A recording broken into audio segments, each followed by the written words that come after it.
সুপ্রিয় দর্শক, আমরা যে আজকে মনোহরখালী কোল্ড স্টোরে আসলাম, একজন কৃষকের সাথে সম্মুখীন হলাম। কৃষকের মনের কথাটা আমরা আপনাদের সামনে তুলে ধরার চেষ্টা করতেছি। কৃষক কি বলে, এই বছর আলু নিয়ে ওনারা কতটা বিপাকে, কতটা কষ্টে আছে একটু শুনেন, তাহলে আপনারা বুঝতে পারবেন যে আমরা আসলে কৃষকরা কতটা কষ্টে আছি। এই ব্যাপারটা কাকা, আসসালামু আলাইকুম। আসসালামু আলাইকুম রাহমাতুল্লাহি ওয়া বারাকাতুহু।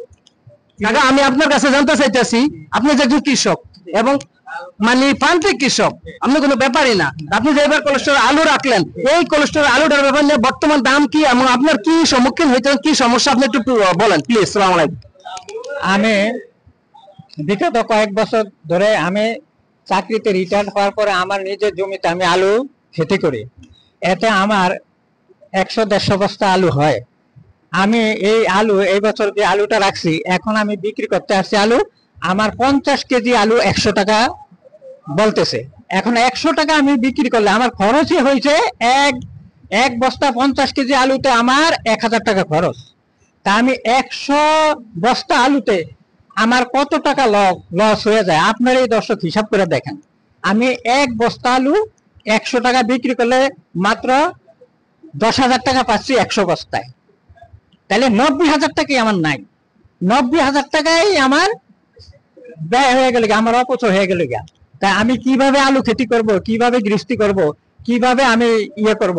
তা আমার একটা অনুরোধ, আপনারা যারা এই দৃশ্যটা দেখতেছেন বা আমার কথাগুলো শুনতেছেন, আপনাদের কাছে এবং সরকারের কাছে এবং যারা সরকারি দায়িত্বে আছে ওনাদের কাছে আমার বিশেষ অনুরোধ, কৃষকদেরকে মারবেন না। আপনারা যদি দেশ বাঁচাইতে হয়, কৃষককে উৎফুল্ল উৎসাহিত করেন এবং তাদেরকে তাদের উৎপাদন যাতে বিঘ্ন না ঘটে সেজন্য আপনারা চেষ্টা করেন।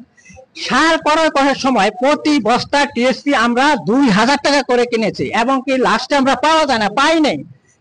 যখন আমরা এই সারের দোকানে যাই সার কেনার জন্য, তখন যখন দাম বেশি তখন বলে যে নাই, সার নাই, সার নাই। তখন আমাদের গৃহস্থীর অনেক ক্ষতি হয়ে যায়। আমরা সময় মতো আলুগুলা রোপণ করতে পারি না, জমিগুলারে শ্বাস উপযোগী করতে পারি না, আমাদের খুব কষ্ট হয়।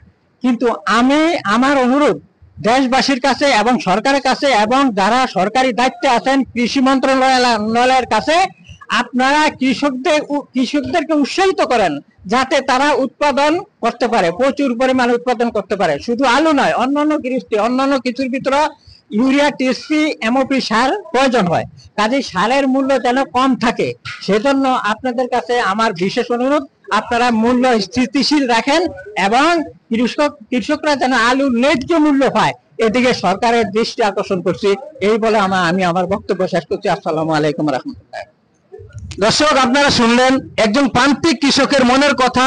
উনি 100 বস্তা আলু যদি মাত্র 10,000 টাকা পায়, তাহলে আপনি বুঝেন এই কৃষকের এই 100 বস্তা আলু হিমাগারে আনতে গিয়ে দেখা গেছে 20 থেকে 25,000 টাকা খরচ হয়েছে কমপ্লিট।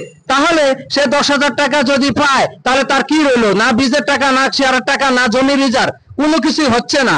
এই ব্যাপারটা যদি সরকার দৃষ্টি না দেয়, তাহলে এই কৃষকদের আর কখনো কৃষি কাজ করা সম্ভব হবে না। এটা যদি সরকার কৃষকদের বাঁচাতে চায়, এখনো সময় আছে। এই আলু ক্রয় করুক এবং বিদেশে পারুক, পৃথিবী পারুক, যেখানে পারুক। সরকার অন্য পোশাক বলেন, খাদ্যদ্রব্যাদি বলেন, বিদেশে রপ্তানি করতে আছে বা দান করতে আছে।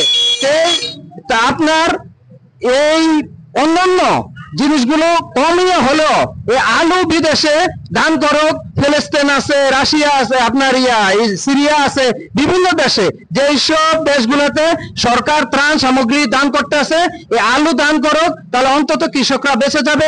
এটাই হলো কৃষকের মূল কথা।